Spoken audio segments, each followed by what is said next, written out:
Berikut ini kisah dari Rusdi berkongsi pengalaman. Kata Rusdi, ini adalah satu peristiwa yang berlaku pada dirinya, isteri dan anak. Katanya, saya seringkali suka menakut-nakutkan isteri. Saya juga suka gurau dengan anak saya dengan menakut-nakutkan mereka. Antaranya, ya, kalau anak saya nak ke dapur, kebetulan saya sedang menonton televisyen, kata Rusdi, saya akan kata, jangan masuk dapur, tadi abah nampak orang kat dapur. Dan anak gadis saya akan rasa takut. Dia akan minta saya ataupun abangnya temankan dia untuk ke dapur. Begitu juga dengan isteri saya, kata Encik Rusdi. Saya suka menakut-nakutkan mereka. Jadi Kisi, waktu beberapa malam, ini perkara berlaku sekitar tahun lepas 2010. Dan apa yang berlaku, saya dengan isteri dan anak-anak pada masa-masa tertentu kita akan berkumpul, 4 beranak, duduk di ruang tamu menontonlah DVD yang saya beli. Kadang-kala kita menonton filem-filem seram, kadang-kala filem-filem kelakar dan sebagainya. Jadi pada malam yang dimaksudkan, saya seringkali kalau menonton DVD kami akan buka tingkap dan buka pintu. Jadi sedang menonton, kadang-kala nak kalau kita tonton filem-filem seram, saya akan dengan secara spontan akan dikatakan, "Waalaikumsalam, masuklah." Masuk. Isteri dan anak akan pandang, "Abah, berbual dengan siapa? Kau tak nampak ke orang kat depan pintu tu? Masuk." Jadi benda ini diteruskan. Setiap kali saya bergurau, isteri saya marah. "Bah, jangan buat macam tu, bah. Abah main panggil-panggil sembarang, nanti dia masuk." Saya pun kata, "Mana ada apa-apa, dah selalu gurau." Diteruskan dengan kisah yang dialami oleh Encik Rusdi. Benda ini berterusan untuk beberapa minggu, Kisi. Ialah perkara yang baru. Jadi menonton filem-filem apa pun duduk, mesti saya kata, "Waalaikumsalam, masuk." Masuk.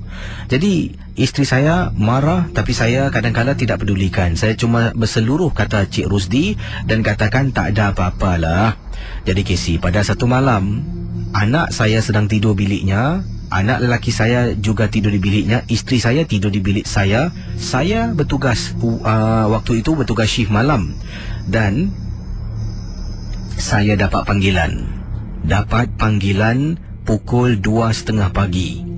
Isteri saya telefon dalam keadaan menangis ketakutan. Saya ni tanya apa-apa buat saya marah. Isteri tak boleh cakap, Kisi. Dalam keadaan tangisan, "Bang, balik bang. Bang, balik bang." Dan dia sebut-sebut nama anak gadis saya. Saya tanya kenapa, tapi dia tak boleh cakap. Dia hanya suruh saya balik dan balik sampai membuat saya resah dan tak senang hati. Jadi saya jumpa dengan supervisor yang bertugas pada malam itu. Saya minta urgent leave. Saya kata ada sesuatu berlaku di rumah. Nasib baiklah saya diberikan urgent leave. Saya memandu kenderaan sepanjang perjalanan, fikiran tak tenteram dan tak tahu sebenarnya apa yang berlaku. Kata Rusdi, "Kisi, sampai depan pintu rumah, isteri dan anak-anak sedang menangis. Anak lelaki saya juga sedang duduk tapi tak tahu nak buat apa." Saya tanya, "Kenapa ni? Kenapa? Tak boleh jawab." Saya tanya anak lelaki saya. Dia kata, awal tadi Nina, nama anak wanita saya lah, anak gadis saya, sedang tidur. Saya pun sedang tidur, kata anak lelaki saya. Tiba-tiba Nina ketuk pintu bilik saya. Dia kata dalam biliknya ada perempuan. Jadi saya kata, siapa yang dalam bilik? Merepeklah. Kisi dia menangis, merayu supaya tengokkan. Kata anak gadis saya, anak lelaki saya, dia bangun, dia keluar dari bilik.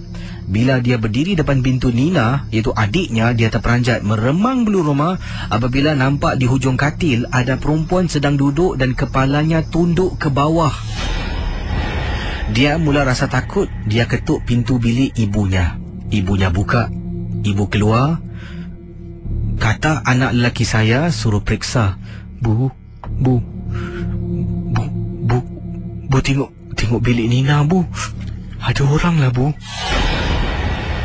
Ibu katanya, ibunya berjalan, iaitu isteri saya, dengan perlahan menjenguk dalam bilik anak gadis saya. Kisi, isteri saya katanya nampak benda yang sama anak lelaki saya nampak. Isteri saya tutup pintu, Kisi, tarik pintu bilik anak. Kisi nak tahu, hanya beberapa saat seolah-olah benda tu datang menyerang.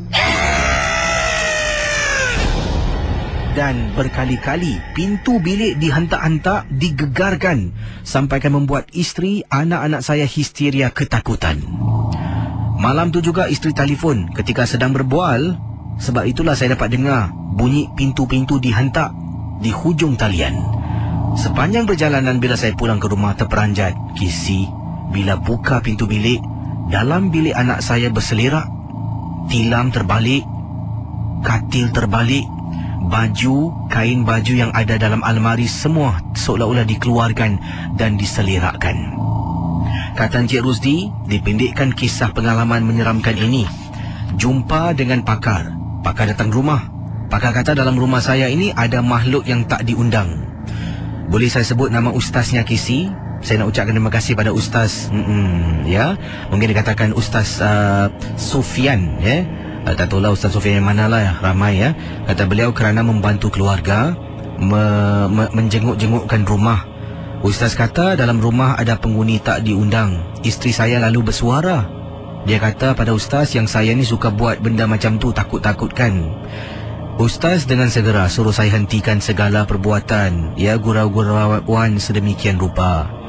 Dengan secara tidak langsung saya bermain-main, mungkin benda itu ada di luar, dan ajakan saya untuk masuk ke dalam seolah-olah diterima oleh makhluk itu, kemudian masuk ke dalam rumah dan menjadikan tempat rumah ini sebagai tempat tinggalnya.